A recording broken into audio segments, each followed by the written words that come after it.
blocking an avoidant ex can do one of two very different things. It can make them either quietly detached or make them obsess and wonder if they lost you. It's not the same move, because blocking doesn't just remove access, it changes what an avoidant nervous system feels. And with avoidance, we know it's all about their nervous system. That's what's making the decision for them. So for some people, it's going to create pressure, and for others, it creates relief. And those two reactions lead to two totally different outcomes. So by the end of this video, you'll know exactly when blocking is going to help, when it's going to backfire, and the one decision rule that makes this all very simple and very obvious. Now, years ago, I talked about blocking an ex after 60 days, and I will put the link to that video in the upper right-hand corner on YouTube. And that was not to help you move on, but to force clarity. And the idea was, if someone still cared, then losing passive access and the dopamine hit that they would get from watching your stories or page would push them to act. And they'd either reach out or show that they weren't going to. So that logic still applies. That hasn't changed. Don't worry. What changes everything is, of course, as usual, avoidant attachment. And if you're new here, hi, my name is Lucia. I'm a dating and relationship expert specializing in helping you get your ex back or to get over your ex. And welcome back to my beautiful no contact army. I hope you've been staying in no contact. So let's get clear about blocking, because people are using it in a way that sometimes works against them.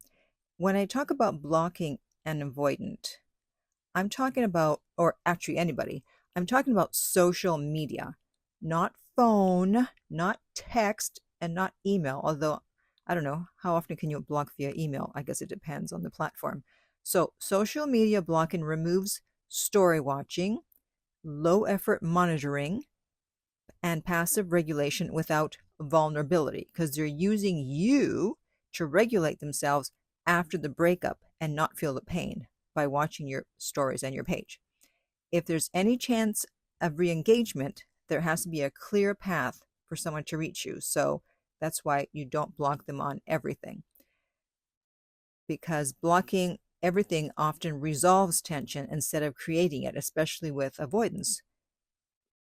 Now, blocking, it was never about punishment, and it was never about disappearing. It was a pressure tactic, and pressure can create movement for some attachment styles, but for others, pressure shuts them down. So blocking can get someone to reach out if they have a secure attachment style, they have an anxious attachment style, or they're emotionally available but hesitant. So in those cases, blocking creates uncertainty and urgency. And that's why my advice worked for so many people. And by the way, this is something I work through very carefully with my coaching clients, because one wrong move could shut things down. So if you're interested in finding out about coaching with me, then contact me at my website, theartoflove.net/coaching, and we will send you the rates. And if you are in no contact right now, my Silencio app can also help you to stay regulated and avoid impulsive actions, especially when you're dealing with an avoidant.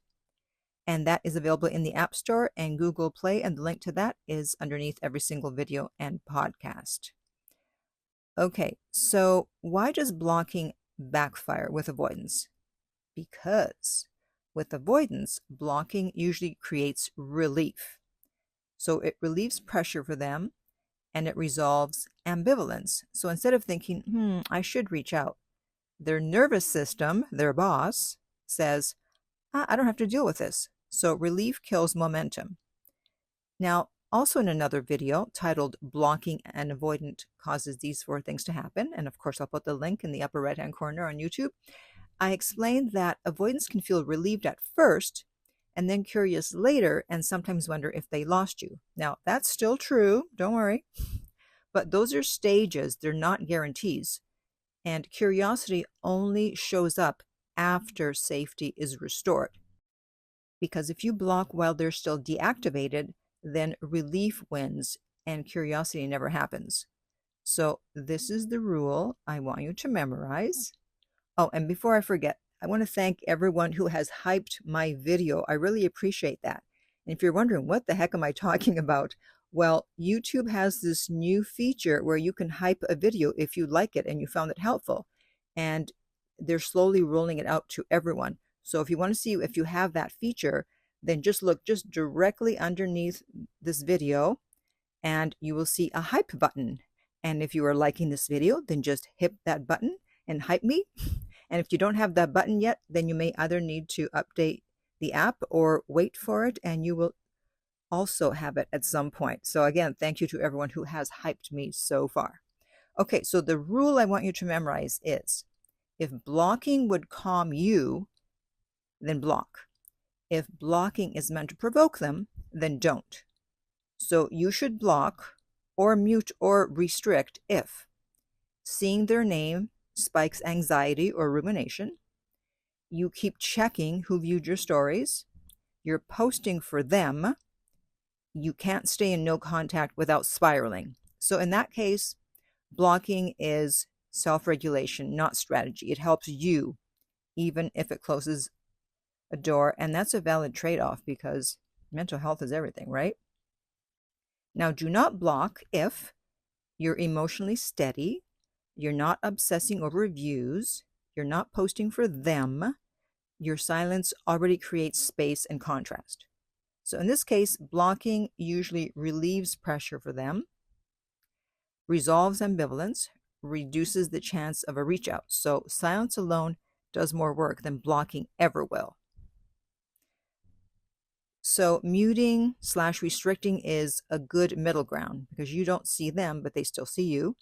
But hard blocking with avoidance is a strong signal, and that's often felt as rejection by them. So if you don't need to block to stay regulated, then don't. And you don't need to cut off the dopamine to make an avoidant come back. Avoidants don't fail to reach out because they're too comfortable. They don't reach out because vulnerability still feels unsafe to them. So removing comfort is not going to create safety. Removing pressure does. Blocking is not the default move with avoidance, as it is with secure or anxious. Blocking is not a reliable way to trigger them. Blocking is appropriate only for your nervous system. So if your goal is the best chance to get them back, then silence plus consistency beats blocking. And if your goal is peace, then block without guilt. Okay, hope I cleared all that up. So now I want to hear from you. How long have you been in no contact and how is it going? And if you're wondering if you're doing no contact correctly, then be sure to check out my book, No Contact Secrets, at nocontactsecrets.com, where you can read 2 free chapters before you purchase the book. And of course, the link is underneath every single video and podcast. And be sure to subscribe so you don't miss out on future videos and podcasts. And remember, love inspires, empowers, uplifts, and enlightens.